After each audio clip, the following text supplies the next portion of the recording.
Hi guys. Really nice to see you. Um, yeah, I think. Well, I'm not certainly not going to start the History Heroes thing off right now, due to the fact that, at least personally, I think it's going to be a quickie, almost like a lightning round. So, well, in a weird way, maybe I should do it now because you two would jump up in the points, and and Meandering Mike and William Arends, would get you guys at least a little bit shortened in. Yeah, please let me know what you're up to this week. I know that, for example, Charles Latora, you this close, you were saying that you were doing your writing up the stats or what have you for your graveyard setup. So I guess because you're doing the fistful of lead rules. No, darn it, what were you going to do? I don't know if you said you were going to do the fistful of lead rules for that. Please let me know. Or you were going to do the Dragon Rampant one.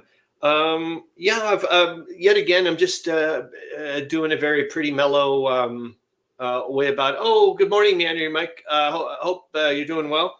I mentioned that before you popped on that today's History Heroes trivia thing is pretty. I think is pretty darn easy. I mean, all the clues. I think.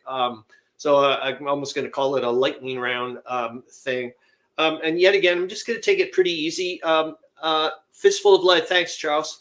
Yeah, I'm just going to take it easy. I'm just going to basically show, go and find show you some stuff that I found this week or whatever, as well as, I don't know if we're going to go a full hour. Also, yet again, I'm kind of liking the approach that, oh, darn it, Meandering Mike will know, Napoleonic's table. Darn it, I can see the guy's avatar. He does oh, darn it, I can't get that name as well. The Napoleonics rules that everybody has a hard time. Eric. But he's not on all the time. He does live streams, and I'm not saying I'm ever going to get to that level of his production and whatnot. But I like the way they could do a focused attention on some of their live streams. And I was like, I'd kind of like to do that as well. Also, I think I mentioned before about just personality and anxieties things. It's difficult. I mean, Mike, one man's easy is another man's what the heck. Yeah. So here we go. Well, we'll start off with the thing. But anyways, what I'm saying about the live streams, I'll try to figure out, maybe sometimes we'll only do a half an hour one. And if that's the case, I'd like to accommodate it for you guys in the sense that I'll put it on at like 10:30 or something for 7:30 in the morning Pacific time. And that's still okay for you, I think, Harro Bosma. I keep forgetting that my mind is always thinking nighttime, like 14 hours ahead for Australia. So I'm like, oh my gosh, I don't want you, having to stay up at 2 a.m. or something crazy. But it's like, no, wait a minute, it's only the afternoon for you. So that's okay. Yeah, okay, we'll start off with the History Heroes. I'll give you the first clue. I'll pop it on the banner and whatnot, and we'll see how fast somebody gets this. And then we'll go on to, like I said, a few of the neat links. I think one of the places I would like to, we're going to go to is the World War I Museum again, because they've got some interesting news. They have acquired a reconnaissance balloon that didn't go to Europe, but it was still involved in World War I, in the sense that it was a trainer in the United States, and they received it, and they have like a little 2-minute YouTube video thing, but it's embedded on their website. And I'm thinking, well, it's an educational whatever, so as long as I don't put it maybe giant screen size, I just thought maybe you guys would like to take a look at it, and I just find it interesting. Yeah, you know what? I don't know about you guys. That would be kind of an interesting job. I think I wouldn't mind having that, especially due to the fact that they were all given parachutes. So I'm like, and supposedly they didn't shoot at the basket; they shot at the balloon. So I'm thinking that sounds pretty neat. Anyways, I'll take a look at that, and I'll give you the first clue, and we can go from there. But please, oh my gosh, please let me know if the dogs are. I've got the windows open, so I've got 2 neighbors that have dogs that have shepherd pedigrees. So basically, if you blink, they bark at you. So hopefully that won't happen. All right, here we go. I tried to put them in, no, screw it. You're going to get them, and that's the way. So the first one is, like I said, this is going to be a lightning round, I think. I became an Arab affairs expert as an archaeologist in the Middle East before World War I. I don't even think I'll be able to get to the comment, post it in the comments. I think somebody will figure that out so quick, but we'll see. So there you go. That's your first clue. And I'll put it in the comments, like I said, because some people don't see the banners or whatever. So, and there we go. And now I'm going to start. I'll get ready for sharing the screen so I can show you the neat basket thingamajig. Charles Latora says going to use Wiley Games PDF file to make permanent character cards for future use. Neat card sleeves. Charles Latora, thank you for saying what you just did. Darn it. I hope I put it in the link with the BGG things. I found it's on the historical wargaming place where you can go and get the World War, the Axis and Allies money and the 3D printed figures. Thank you for mentioning. Meandering Mike does it. Done. Boom. Like I said, this is going to be a freaking lightning round. So you know what? We're going to show the picture. We'll do the banners and the comments. And boy, you just chunked out a huge amount of things. William Arends, who is Lawrence of Arabia. I've got to give you both. Well, I'm going to give you points for that. Lawrence and Arab, everybody gets points. How's that? Holy smokes. It's great to see you, William Arends. Yeah, this was, like I said, we'll show the picture for in a tiny bit. Thank you, though, Charles Latora, for mentioning Wiley Games and the PDF thing, because, and you can get it free, and hopefully we'll go and take a look at it. I thought this was really cool.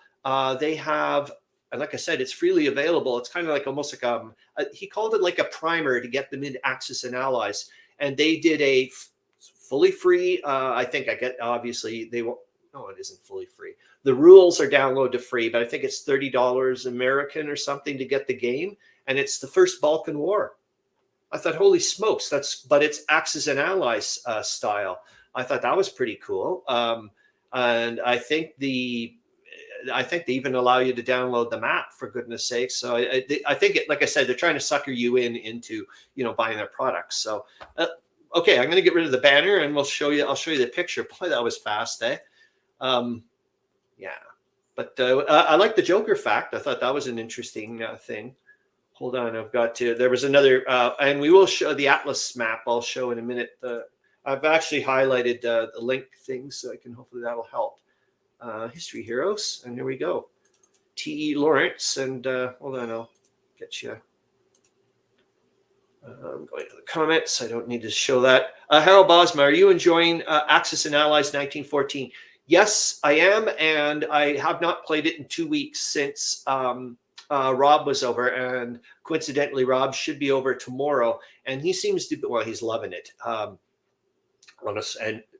yet again, I'm glad you mentioned this on a side note. He, just like I was seeing, I'm trying to keep whatever, but you guys, this is all part of it. Last night watching Hissy Cat with his play thing, same thing I see with Meandering Mike when he starts talking, the same thing I see with Rob. It's probably with Charles Latora, maybe even with you, Harro Bosma and William Arends, is this competitive click in them. I could see, like last night with Hissy's eyes, the way he was looking at like getting into the rules or whatever. And it's I'm not like that that way. I enjoy winning competitive, but it's that really wanting to figure out the rules, and it's intriguing to me. I find that really amazing. Charles Latora, did you see my note on the top sniper for World War I, Canadian native? Yes, I did. Charles Latora. I've seen a YouTube video or something. They had like 4 interesting Canadians from World War I and whatnot, and he was definitely in it.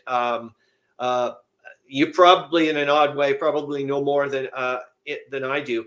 So yes, Harro Bosma, I am enjoying the Axis and Allies 1914. I'd like to do more of it, but I'm doing a zillion other things. The only quibbles I do have with it, and I think probably a lot of people, and Rob and I were talking about it, trying to figure out a way of getting around it 2 weeks ago, is the map.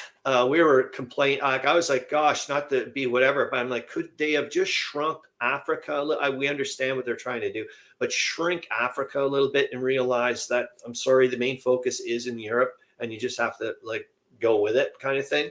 Meandering Mike, the great quest for understanding. Oh my gosh, the pictures, sorry guys.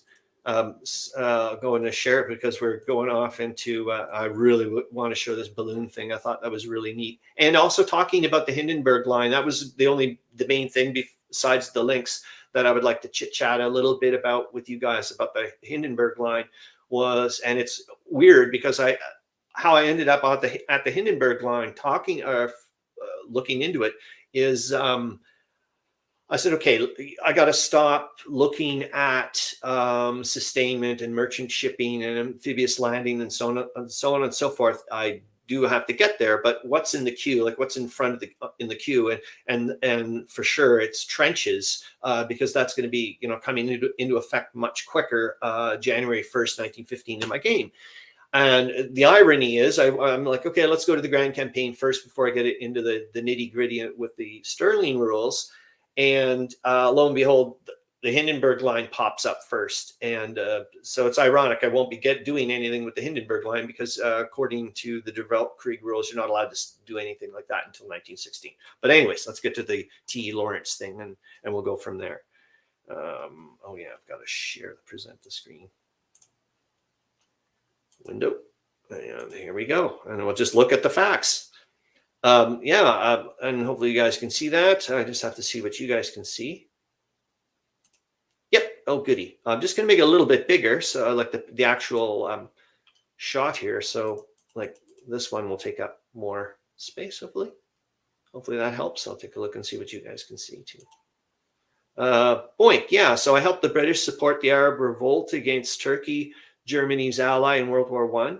My Arab guerrilla forces attacked Turkish supply lines and tied down thousands of Turkish troops. I became a British, that's okay now. No, that's better. There we go. I became a British intelligence officer in Cairo in 1914. I became an Arab affairs expert as an archaeologist in the Middle East. Oh, shoot, the banner, sorry. There we go. I believed passionately in and fought for Arab independence. I was disillusioned by the Allies' failure to give Arab countries independence after World War I. And the Joker fact, 6'2" Peter O'Toole immortalized me in a film. I was 5'5". So there you go. Yeah, and then I wouldn't mind going next to the thing. But if you guys know anything about the Hindenburg line and whatnot, this type of thing, it's going to be great. It's neat. I'm glad that I've been reading and watching different sources about it. And look, this is fresh baked out of the oven. I mean, I just started this week to get into to find out about the Hindenburg line. But I didn't know that actually, from what I know, like I said, fresh baked out of the oven, the Hindenburg line was only a small chunk of the whole thing. It started with an S. I don't know the name of I think it's like the whole thing is called the Siegfried line or something like that. But yeah, the Hindenburg line was only a small portion of that. So, which is now for me making more sense when I take a look at, when I was looking again at the Weltkrieg rules for the Hindenburg line. I was kind of like, this doesn't really make much sense the way he was going about it. And then when I saw another source and it was mentioned that, okay, the Hindenburg line, for like I said, was only just a small fraction because, we'll talk about it very quickly. Is in Der Weltkrieg, he says, okay, you can only start in 1916. The Germans can only do it.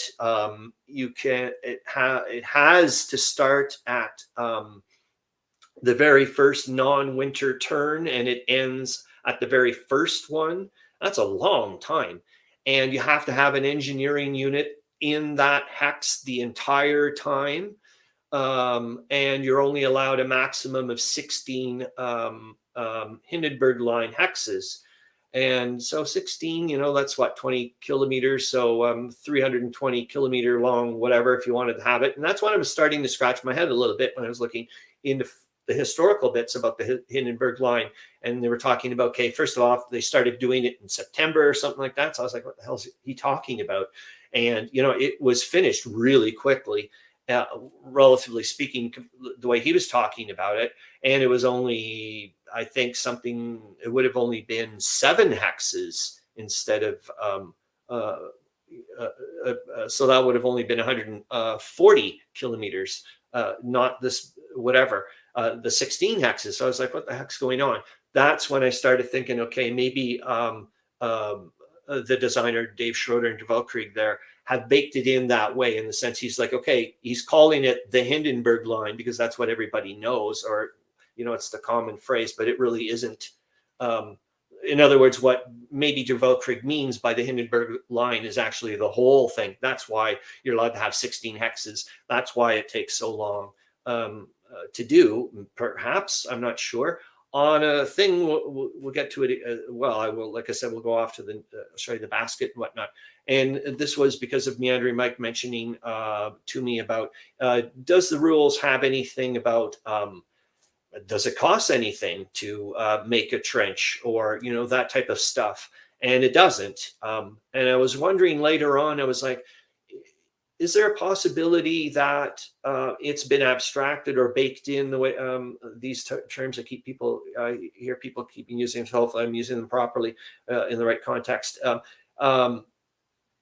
Putting, so, for example, it does cost, you know, resources or whatever to make a trench, and that's why it takes a month to do, or you need somebody always in that trench to do it. Maybe that's the way it was abstract. I don't know. Like, I would like to know what you guys think about that. That's it. So my next thing I'm going to do, Der Weltkrieg reading wise, if you want to look at it that way, is I'm going to now start well, I've finished, I think, for the Hindenburg line, just trying to wrap my head around it. I'll read up more historically about it. Absolutely stunning to find out how, you want to watch a good one. Well, Mega Projects was a good one that I watched on YouTube. Obviously, the special from the Great War channel was fantastic. They even had like a rolling, William Arends says that is similar to 6'3" Canadian Leslie Nielsen portraying 5'1" Francis Marion, the Swamp Fox in a Walt Disney series 60 years ago. Swamp Fox, have no idea. Yeah, you guys, well, you're going to have to tell me more of William Arends, because I don't know any of that stuff. Oh, darn it. I can't remember what that was talking about the trenches, I think. Just absolutely stunning. The amount of work that went into that type of stuff. And just, yet again, so I want to start getting into, I have to figure out rules wise, you know, about trenches. And then later on, how it seems it's like a sliding scale from very difficult terrain, starts becoming kind of like trench-like defensively. You don't have to retreat based on, you know, unless you've got someone pushes you that way for the amount of strength points that are in that hex, for like if you get in a wooded rough or whatever. And as I guess because they're trying, the rules are trying to show as the years go by, they got better with defensive works and so on and so forth. So I thought that was kind of cool. Okay, let's really get into it, because I really want to, I'm worried I'm going to miss some things that I wanted to show you guys that I think you guys would be interested. Especially one of them is an update from the Romania game that's been in the works for freaking ages. I'm subscribed to it on the BGG thing, so it's lovely when they say, hey, we've got some new images that popped up. And they do have some new images that popped up. They have the full map done, some lots of counters to show, and so on and so forth. Speaking of which, Charles Latora, can you let me know, since you've got, I would assume almost, or you do have all the Mark Simonovich games, the whatever X40 thing series you guys call them. Your unboxing, maybe I'm wrong, but it seemed to me that the North Africa one, William Arends says the Swamp Fox was a leader of American militia troops in South Carolina against Lord Cornwallis during the American. Whoa! Thanks for letting me know about that, because you know where I was? I was thinking Swamp Fox. I was thinking maybe Vietnam, the Korean War. Holy moly, was I ever off? Oh, what? This. Anyways, Charles Latora, yeah, please let me know, because I just was like, I was like taken aback a little bit in the sense that it seemed like the counters looked fantastic and everything looked really, really good compared to, I'm not saying whatever, but I was like, I don't remember my, is it Stalingrad? Is it Stalingrad? Yeah, the Stalingrad thing upstairs and the Salerno. I've got those two ones. And I was like, maybe I didn't pay enough attention, but it didn't, to me, look, yeah, yours looks really nice. Yet again, on a side note, I think I mentioned in one of my videos that I'm still not sure, because remember I had a roadblock with the Stalingrad one, and I picked up the Salerno one to hopefully wiggle my way into this rule system. But I'm still wondering if there's a lot of the mechanisms in that rule system that's a bit too much for me to wrap my head around. And I was thinking, geez, maybe I need to go drop a peg for my version of complexity. And that's where I was like, throwing out a help thing or whatever towards Meandering Mike and other people that know about like SPI games or games that maybe still get me my little desert fix without having to scratch my head too much and just be, I just want to play around. Like I have played the Patton's First Victory, but I'd like a little bit more, something a bit more expansive. That's all, really. Okay, let's go to the National War Museum news, I think, correct? Oh, actually, that William Arends, you're here. I'm going to show this because you're part of the whole craziness of what's going on in the Balkans, kind of. And I don't know if you saw the bulletin there that in my world, the German High Command sent out, but that's obviously going to cause a lot of grief with the Greeks as well, because the Aegean Sea is now part of the war zone. So it's like, holy moly. Did I put it in here? If I can't find it, then we're not going to see it. Chutes and ladders. I'll have to remember where the heck it was. It's the Atlas map. That's what I wanted to show you. So this one is, and hopefully, please let me know if you guys can see it properly. I've got to present it.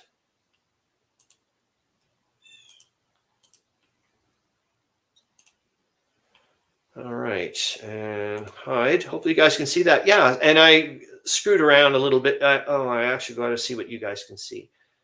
So that way, if it's okay, good. That's good. I was worried that you guys it was going to crop too much. So I'm going to go back to. Oh shoot! Sorry.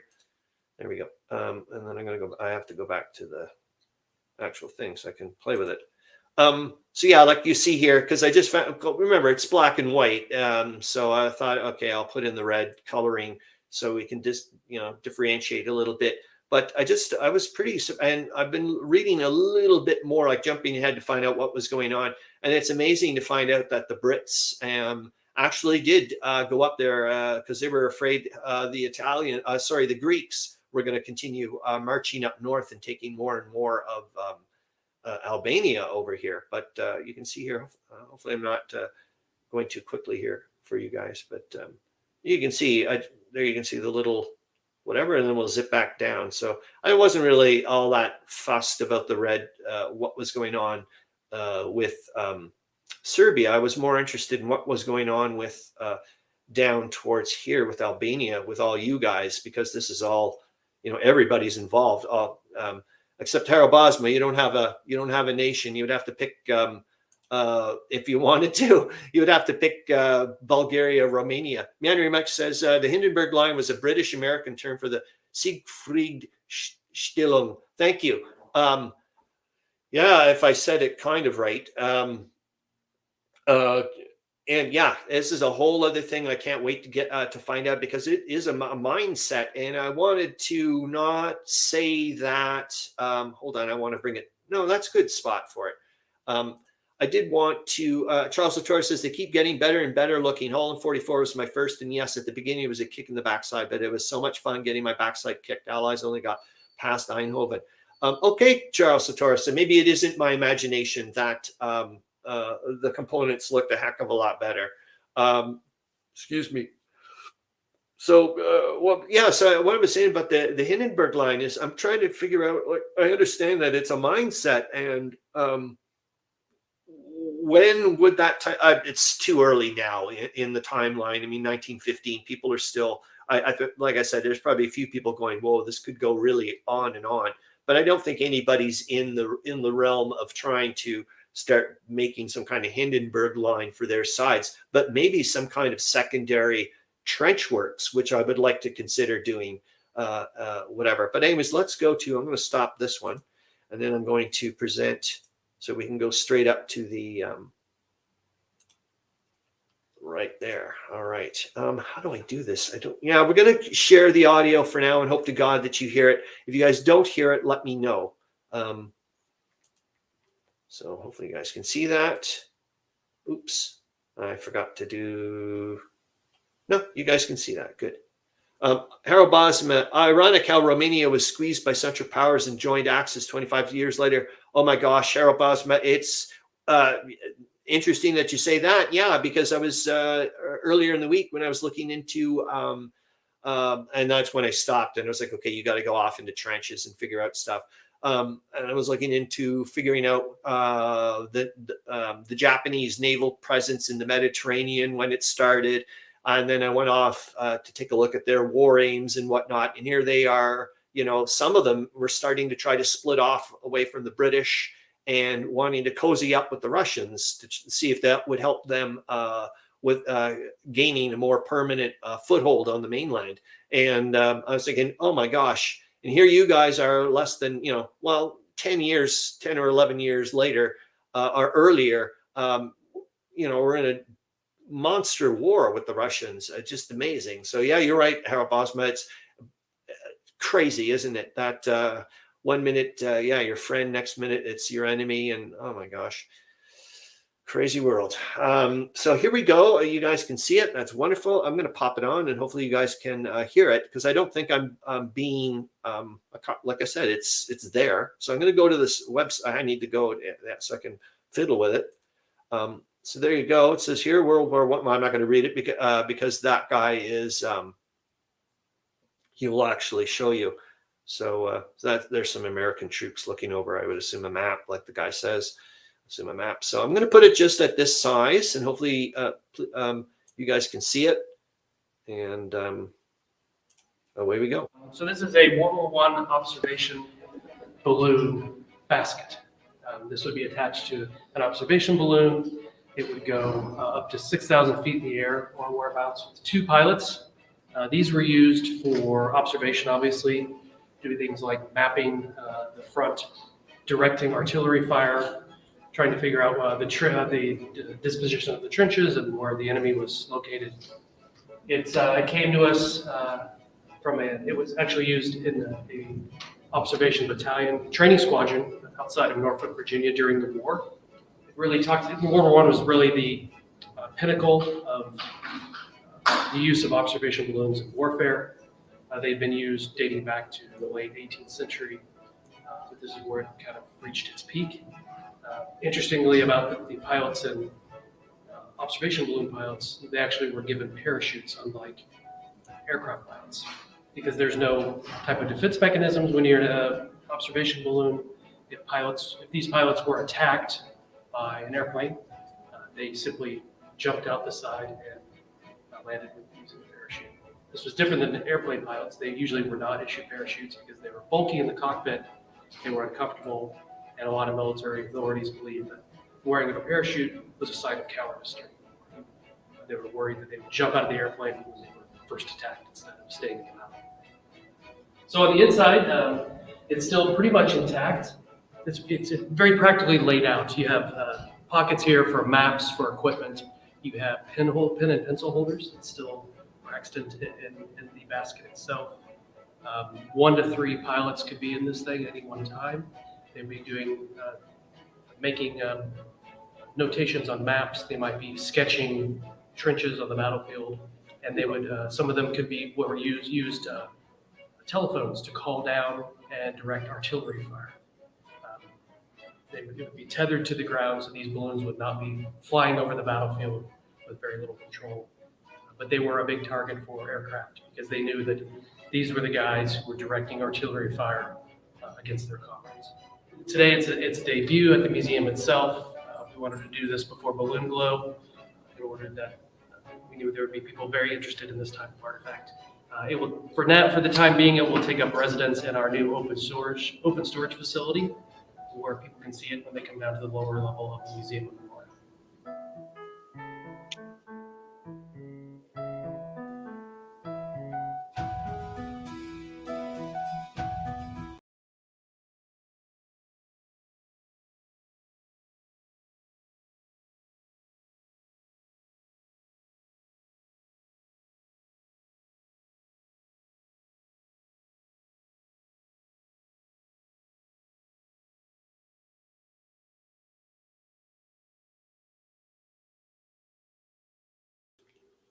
Sorry, guys, I am an idiot. I hit the wrong one. I'm like, and it gives me 300 warnings to say, are you sure you want to do this?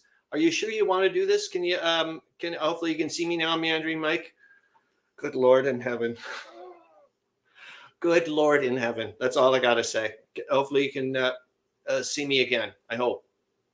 Jeepers, jumping mother of God. Yeah. So anyways, and if you can't, there's not much I can do. Oh, thank gosh. Anyways, yeah, and like I was thinking, I was wondering why it kept saying to me, "Are you sure you want to go?" Say, leaving and things won't be saved. And I was like, "Of course I want to go. I want to go to BGG and show them." And next thing you know, I'm like, why is the music for the World War I museum still playing? I'm like, because you hit the wrong browser, man. Oh my goodness. Okay, so we're gonna go to my thing here, and away we go. I'm gonna present, and I don't think I need to. Well, I'm gonna still keep on the audio just in case. Let's not do there. Harro Bosma for Simonovich games. I have Ardennes 44, Stalingrad 42, and Holland 44. I think Salerno is very good, very accessible. I passed this a scope too small. Yeah, Harro Bosma here. We're gonna go to that so I can. I'm going to go to full on here. You're right. That's the reason why I ended up picking up Salerno, because I originally did have Stalingrad on the table, ready to go, and it was going to be my monster game itch. I ran into a brick wall extremely quickly with the rules, put it away, and Der Weltkrieg was the replacement. And I was like, okay, I'm going to go back. I would like to try this Simonovich stuff someday, again. And that's when I heard about the Salerno one. Have you played all of them, Harro Bosma? Please let me know. I'd love to know, man. So I'm going to go over to here. Actually, hold on. I got to make you guys tiny-ish so I can kind of see the comments, and then also do the browser, since I'm using the same screen. I don't have two separate whatevers here. Hold on, this thing is just so herky jerky. Come on, why you not let me?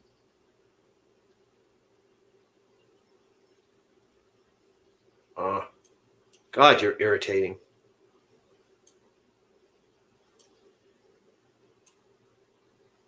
Okay, we're just going to leave it there. Yes, I have Ardennes long and difficult due to terrain. I think, is that Ardennes? Yeah, okay, France. I'm getting things wrong here. Okay, hold on here. I'm going to present. Got you there. You guys can see it. View the tab. I can still do everything. Good. As far as I know, I just got to make this almost.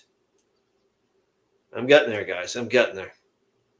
And please let me know if you find it. It's just this freaking. I find the Microsoft Windows tab when I go to grab the Windows. It's just, or maybe it's my the way I've got the thing set up here. I'm going to see if I can get rid of.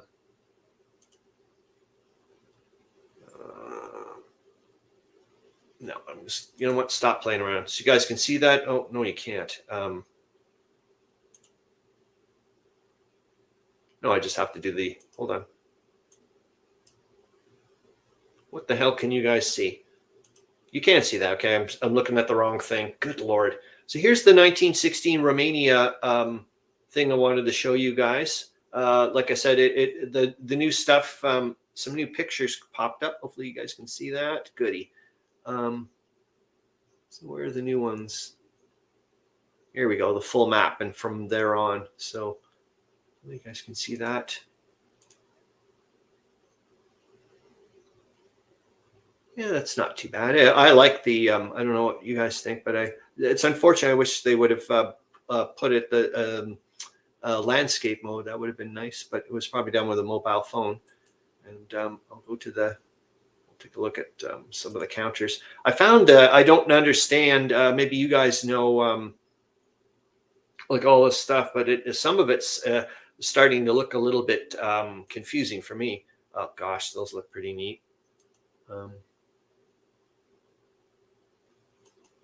Maybe let's not. I'm not going to start. The game's not even out yet. I'm not going to start complaining about whatever's. But yeah, it'll be neat to find out what all this stuff means at some point. But I'm excited. I like this stuff. Meandering Mike says I like the look of that map. Absolutely, and let's go back to it. Actually, let's go and take a look with some stuff on it because I think that's a good way of finding out. This one looks good, nice. Just to see what the contrast is. I always find it's extremely important to. Maybe it's just the resolution, but I like. Oh, there we go. I like to see, and those. I don't think that's virtual, or do you think that's virtual? Do you think they virtually, like that's not a real map? Like I don't know because the counters do look a bit. Yeah, that's not real. Darn it. But that is, and now excellent. Now we got a real good thing. There was these interesting things I noticed. If I can find the counter somewhere, but yeah, that's one. Look at the contrast. I don't know about you guys, but that's exactly what I want. Yeah, I think they did a wonderful job with the coloring. Look at that. That looks just delicious. It's these things, or is it? Darn it. They had these other counters that were wide and. If I can find them, it was called like extending the front things. I thought that was rather interesting. Anyways, so that's that one. Harro Bosma says that looks really interesting. Reminds me of a bit of 1914 Twilight in the East. Oh yeah.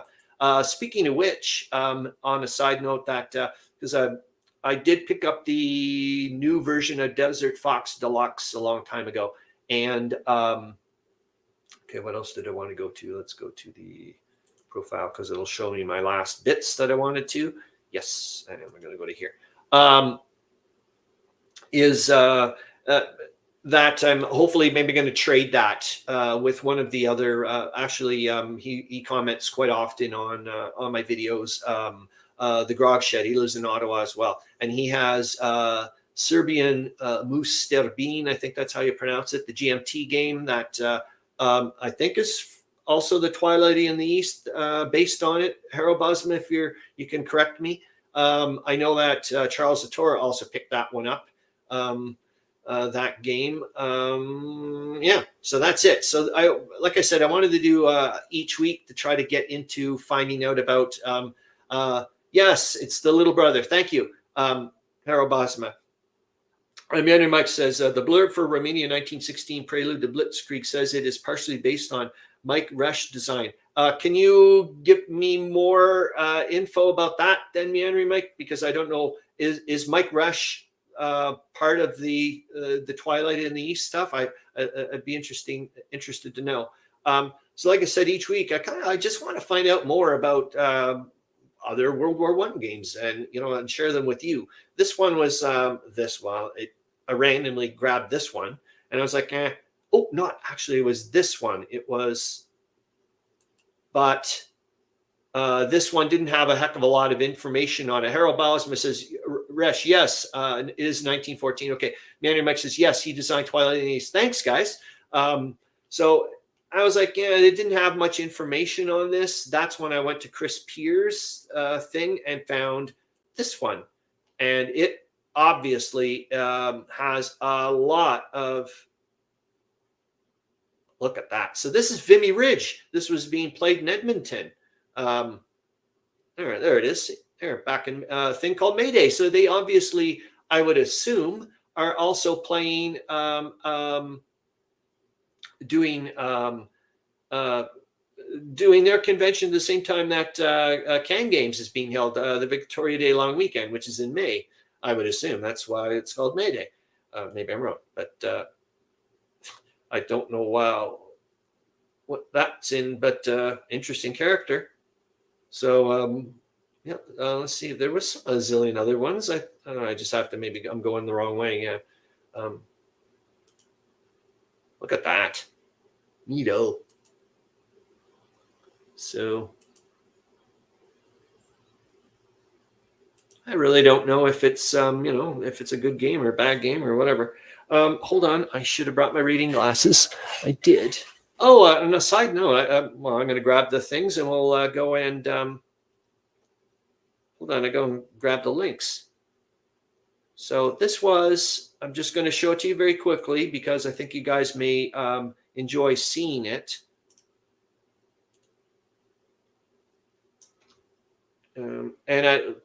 So this guy here, oh, look who it is. Meandering Mike, you're a little dude there. You're a poet. So I found this guy up earlier this week, and he's just fantastic. Been watching, you can see all the playlists here. Really good stuff. Yeah, so I just thought maybe you guys would be interested. Like I said, it's in the link, so hopefully if you guys wanted to see it, it's there. And I'm going to show you. Hold on, I'm going to get back to my other link because this is going to be for this picture here. When I found out that the Pfalz plane was also used by the Ottomans, and I have one of those, I was thinking, okay, maybe I'll use that one. But instead, and you guys hopefully can still see this. This is not a Pfalz plane here. I'm thinking maybe you guys can help me out. I think this is I don't know if that's pronounced the way it is. Nuiport, N-I-E-U, I think P-O-R-T, a French plane. I found out that the Ottomans, well, everybody did it, I guess. Captured planes and would rejig them or whatever, and repaint them and so on and so forth to make them into an Ottoman plane. So I was, anyways, I was looking for a color palette to find out what I was going to do, and I was like, intriguing. Maybe that's what I'll do is eventually is get pretend that it was a captured Allied plane and convert it into Ottoman thing. I think that would be interesting. Anyways, I just if you guys know what type of plane that is, I'd be happy. Please let me know is what I'm trying to say here. Hold on, I'm going to take a look at some more of the link stuff that I may have missed. Oh, this guy too, which I thought may be interesting that you guys may find out. Like I said, all this stuff's in the links. Is this guy? I don't know how much of his stuff is here, but I was looking yet again and just like 1 to 72 stuff and then images, and he's got lots of World War II. Obviously, it's more people are into that stuff. But this is what I like. Well, it's at the very end. I was like, gosh, this is so cool looking. Look at that. Isn't that neat that people do this type of stuff? I just thought, yeah, I mean, even if the guy could have like a bit of, a backdrop of whatever. Oh, it just looks so nice. I like that type of stuff. So it just looks really, really cool. I just love, Okay. Oh, there we go. Look at that. Well done, man. Oh my gosh, that's so cool. What else? I don't know really too much else, guys. I'm trying to think here. Talked about the great forgotten aviation. Yeah, I don't really. I'll pop back to whatever. Maybe I'll go back to BGG thing here. Harro Bosma, a Tobe, Dove, great. Is that what you think? Yes. Well, not that plane, the other one. But it is a beautiful plane. You're right. That the one that, and I ended up finding out that the person who designed it actually designed it. The wings or whatever are based on actual seed. I think the Taube or the Taube, I think, is some kind of. If I may be wrong about that. Otherwise, thank you, Harro Bosma. You wicked. I'm glad that you know this stuff. Okay, hold on. I'm going to get back to. I'll stop sharing that. I get rid of. Oh, actually, hold on. We'll go to BGG just in case there's something that I don't think so. No. I'll pop you guys back onto the thing. Yeah, well, it's 10:45, 45 minutes in. I think I did all right chit-chatting. The main thing is, like I said, I just I like to, keep in contact with you guys and find out and share whatever stuff I've been finding out about World War I wise, and hopefully you guys can do the same thing for me. Well, as you did, I mean, now I know for a fact it's a Newport or a Newport plane. So thank you, Harro Bosma. Yeah, I don't know. Oh, love the needed supports for the monowing. Meandering Mike, and thank you for mentioning that bit there. Do you think that because trying to remember, I can't remember exactly how it worked. It was with when I was playing, which gosh, I really want to play that game again because it's some people say, oh, it's just an economics game and based on whatever. That's conflict. Who cares? And it's fun. Was the Wings for the Baron game, and it had something to do. I remember them mentioning the reason being that you can't get to. Darn it, I can't remember which way it is. The I would assume as you get less wings, you would need more power for the from your engine. I would assume to compensate for the lack of not things helping you with the lift. I don't know. That would be maybe kind of makes sense when you start seeing some of those crazy planes that had like 4 trillion wings. Maybe that was their way of compensating for having a pathetic motor. I don't know. Harro Bosma, learning so much about World War I now. I think I will put Pursuit of Glory before NATO's next game. Cool. And I'd like to know about that bit, a bit of the Pursuit of Glory thing. I mean, I keep hearing about this game that it's like one of the best games on the planet. I don't have it. I think I would prefer to they did other ones. What is it? There's Illusions of Glory, which is I don't know, World War II desert stuff. Am I wrong about that or something? And then there's another one. I saw the picture of it with Hindenburg there, the Eastern Front one. Dad versus Son actually played it. I can't remember what that one's called. Illusions of Glory. Like I said, I think I just used that, Illusions of Glory. But you guys know there is one with an airplane dude or something like that, as far as I remember.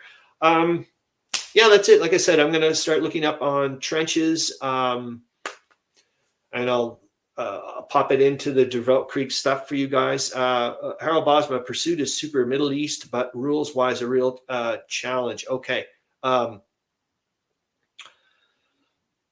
And is card stuffers, and it's I would like to know how many people can you play with the Paths of Glory one.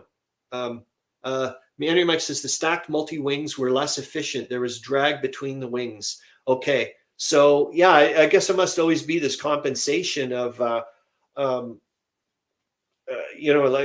trade-off. There's obviously a point where it's like, okay, yeah, this ain't gonna work, or you need to keep. Yeah, it's so neat, eh? All right. Yeah, please. If, like I said, if you guys are into this aviation stuff or whatever, it's interesting. I'm not. I don't know if I would. Maybe some kind of. If it was extremely narrative based solo game or something that way, like an aviation thing. But I'm sure I seem to be enjoying, regardless, even if I'm struggling at times. I'm enjoying playing, making these models. Yeah, that's about it. So what the heck are you up to, Meandering Mike, week-wise, gaming, by the way? I haven't watched. Holy smokes, I think you just did another. Well, you did say you were trying to bang out the introductory Hindenburg game. You were saying, okay, we've only got one more turn left or something like that. I don't think I watched. Was it the one that was called Trading Blows? I don't think I'm caught up. I was kind of shocked. And yet again, like I said, I'm really blown away that when I watched and that's a week behind your Friday update thing that I watched yesterday. So that means I'm a week behind and I missed a bazillion of your shorts. I was like, and it just freaks me out because I see the short, it's like, and then it says, 250 views. I'm like, that's how long it's been around. Like, people have been cranking up the views on your shorts and haven't even watched any of those things. I'm like, oh, darn it. And then I get to, which is going to be fun as hell, to watch Hoser House Rules popped on a couple of, a new one. I think I'm still one behind. Jeepers jumping. Meandering Mike says, vote in my poll on the community tab on my channel. I finished Hindenburg. Okay.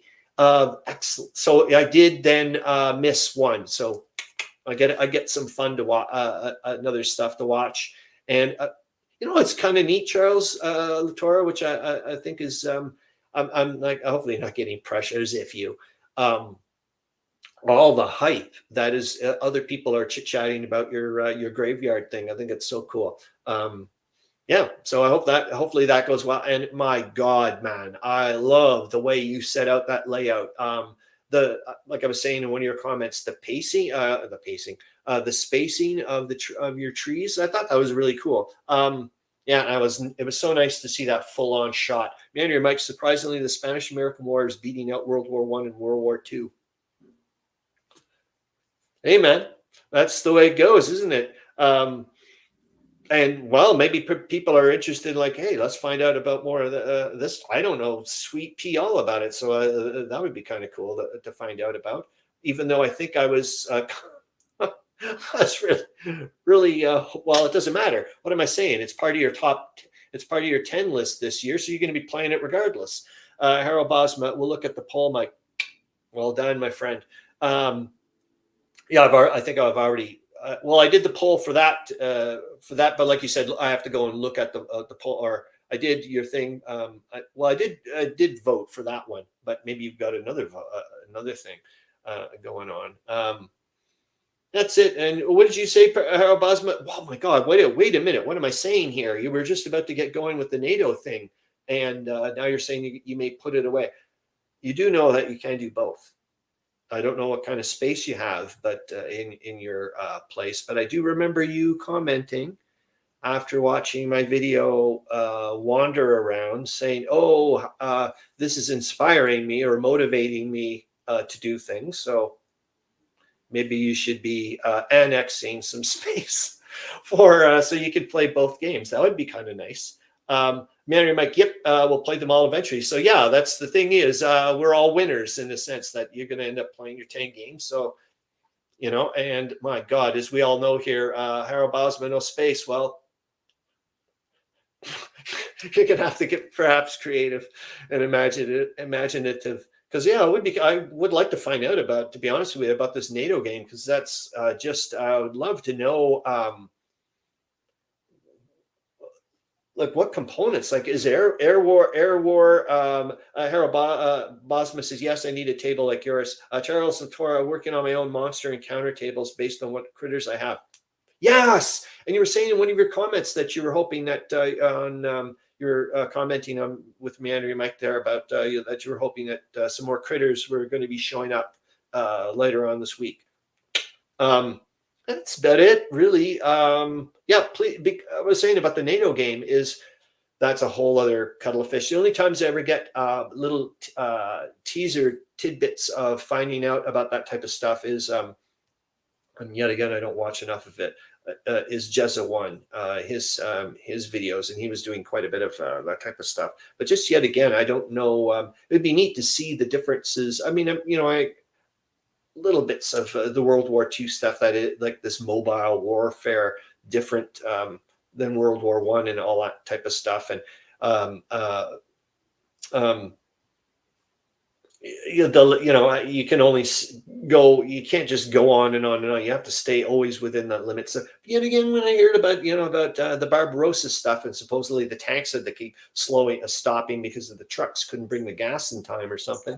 Charles Latora says, Mo's Gaming Channel did a video on NATO. Oh, cool.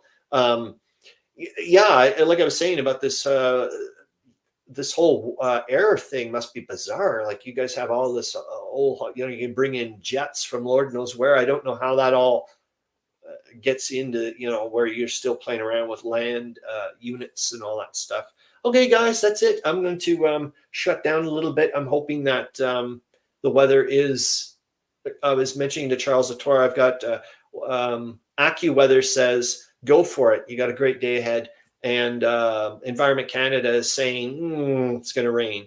Harro Bosma, born in 72. I'm a ducker for 80 stuff. Oh, cool. A suck. Now I get you. So yeah, I was born in 66. So late October 66. So I'm getting around. Okay, guys, I hope you guys have thanks again for showing up. And I'll let you know what's going on for next week, if it's only going to be a 30-minute thing or a jig or whatever, if I've got enough material to, share with you guys. But yet again, I'm trying to remind myself of, I want to bring, because it's so bizarre to have this one-way thing. That's why I'm like, okay, I really want you guys to, chat so I can, it's a full-on thing. 72 graduated high school in 72. Holy. Okay. It is so cool now. Like all this stuff. We all are, man. But you're right. It's weird. Some days I wish I could. I had transparent skin so I could look and go, holy cow, your organs are in deep shit, like that type of thing. But no, I have to just wait for the pains to appear, and then hopefully by then it's not too late. Okay, so yeah, I'm just going to go and do my stuff, but I do certainly have to, unfortunately, do some gardening things. I noticed one of my neighbors taking a picture of my backyard, so I think they're probably going to. I'm probably going to get a notice or something, so we'll see about that. So yeah, anyways, I'm looking forward to seeing all your the stuff that you guys post to YouTube, and thanks again. William Mayer says, I am 72. That is so cool that it goes, you know what I mean? Like, well, you get it. That's it. I hope you guys have a fantastic time, and Harro Bosma, if you want, just saying, if think about if you would like to take on the role of Romania or Bulgaria in my world. It doesn't really mean much here in this world. Excuse me. Mike says he's 60 over there. So it'd be interesting to see what the our mean is, the mean age, but probably close to me, I would assume. Or okay, that's it. Thanks again. Bye, guys. Hit the thing. Boink.